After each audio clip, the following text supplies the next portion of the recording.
Today we are out on Dan's lawn.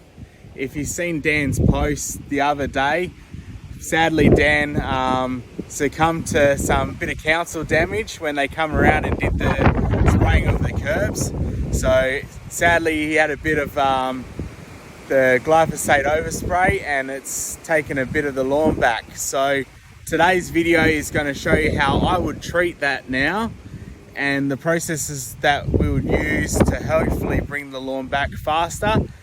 We're also going to take the opportunity to give the lawn a good coring, and we've got some top dress as well to put out as well. So we'll show you that as well, because we didn't top dress my lawn the other day. So I think it'll be a great opportunity to show you all that as well.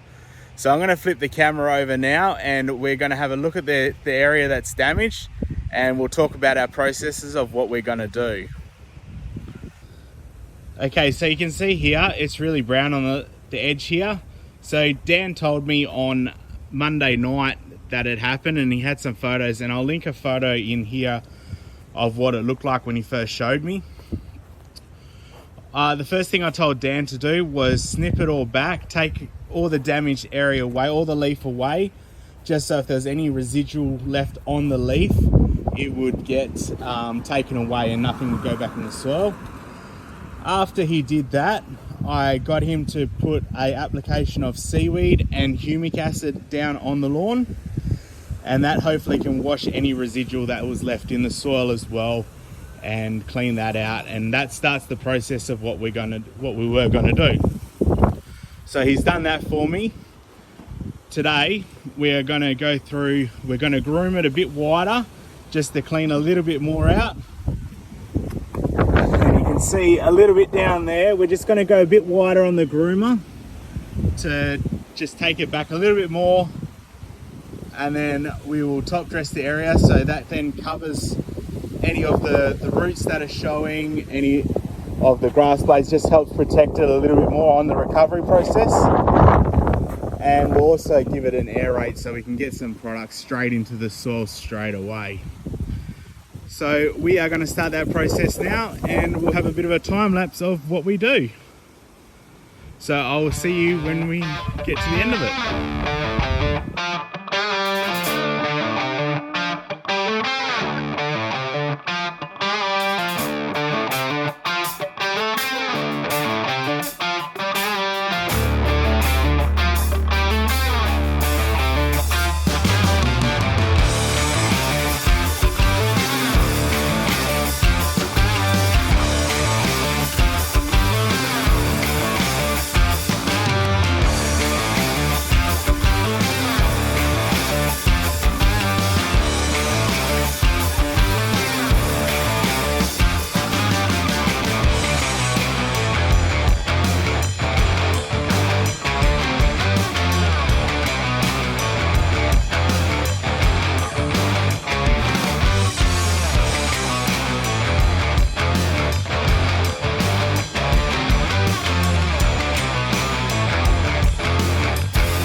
Here we are back in the shed again. Unfortunately, as you could probably have told in the start of the video how windy it was, the wind just didn't stop and it kept picking up through the day to the point where that last recording that I did do, I listened back to it and I could only hear the wind and my voice got completely cut out. So sadly, shed edit is the only option for today. To give a bit of a recap of what we did, we gave the whole lawn a nice groom just to clean some thatch out of the majority of the lawn, and we took the glyphosate affected area back a bit more and cleaned that out. We also sculpted down the glyphosate affected area to remove any leaf that was left, and we used the rotary mower for that to do that. We then gave the whole area a nice aerate. Now, this is optional. We decided to aerate because it opens up the soil canopy, allows us to get the soil and nutrients straight into where we want it to go, and we're hoping by doing so it does hopefully helps it grow back faster. So we'll see what happens. If you had something like a manual aerator, like a Trident, something that has hollow tines to take the cores out, and if you don't know what one of those look like, I'll link a photo up above here of what that looks like. But if you have one of those, that will also help as well. Just something that can open up the canopy and it just gets everything into the soil a bit faster. So once we aerated, we did the tidy up with the groomer, and then we applied the top dress. Now we used a plush lawn mix, which is an organic mix, and it was a good organic mix and spread quite well. So we did that. We went a little bit lighter on the majority of the lawn so we could still have the leaf showing through. Because we are getting closer to winter, we didn't want to go too heavy with the top dress. But we did go heavy in the glyphosate affected area just to make sure we covered everything that was exposed. And hopefully now everything will be nice and level when it all comes back as well. So we have done that. After we applied the top dress, we did a granular fertilizer.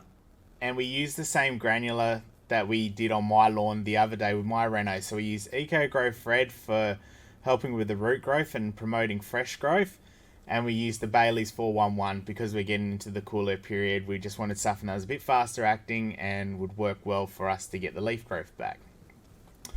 After we did the fertilizer, we then applied again a liquid seaweed and liquid humic acid. So hopefully this will help finish conditioning the soil and help stimulate some growth. And then last night, Dan watered the whole lot in. We didn't get any rain. We are planning on getting some rain today, but we washed it all in last night so we can get it all started and get it going. So hopefully this does help you out. Hopefully glyphosate spray on the lawn is something that we don't have happen to us often, whether it's self-inflicted or the council, like Dan's happened to Dan. The glyphosate got sprayed by the council. So hopefully you don't end up having to be in this situation, but hopefully this information here helps you that if it ever happens, then this information does help. So thank you for watching the video again. Dan has mentioned to me that he's going to do a few updates, and I'll probably go out and do an update on the lawn again as we get better progress, and I'll keep you all posted on that. But for now, thank you again for watching. I look forward to seeing you on the next video, and I hope you all have a great week. We will see you soon.